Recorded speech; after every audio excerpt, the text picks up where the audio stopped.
আসসালামু আলাইকুম। আপনারা যারা টেস্টনেটে কাজ করতে চান কিন্তু কিছুই বুঝতেছেন না কিভাবে কাজ করবেন, তো এই ভিডিওটা তাদের জন্য। আশা করছি ভিডিওটা দেখলে আপনি টেস্টনেটে খুব সহজেই কাজ করতে পারবেন। তো টেস্টনেটে কাজ করার জন্য আপনার অবশ্যই প্রয়োজন হবে মেসেজ ব্রাউজার। তো ফার্স্টে আপনি প্লে স্টোর থেকে মেসেজ ব্রাউজারটা ইনস্টল করে নেবেন। তো প্লে স্টোরে গিয়ে আপনি সার্চ করবেন মেসেজ ব্রাউজার এবং এটা ইনস্টল করে নেবেন। তো এরপর আপনি মেসেজ ব্রাউজারটা ওপেন করবেন। তো ওপেন করার পর এখানে আপনি সার্চ করবেন মেটামাস্ক এক্সটেনশন। উপরে আমি লেখাটা দিয়ে দিচ্ছি, আপনারা দেখে এখানে সার্চ করে নেবেন। তো এরপর এখানে মেটামাস্ক ক্রোম ওয়েব যেটাই লেখা ওইটাই ক্লিক করবেন। ক্লিক করার পর এখানে দেখতে পাবেন অ্যাড টু ক্রোম, তো এখানে একটা ক্লিক করবেন। তো ক্লিক করার পর এখানে পারমিশন চাইতে পারে, এটা আপনি ওকে দিয়ে দিবেন। তো এখানে আপনি ওয়েট করবেন যতক্ষণ না এখানে রিমুভ টু ক্রোম লেখা আসে। তো ফাইনালি কিন্তু এখানে রিমুভ ফ্রম ক্রোম চলে আসছে।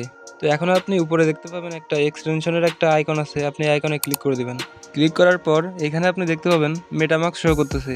তো এখানে আপনাকে একটা মেটামাস্ক অ্যাকাউন্ট খুলতে হবে। তো এখান থেকে আপনি সিম্পলি মেটামাস্ক অ্যাকাউন্টটা ক্রিয়েট করে নেবেন।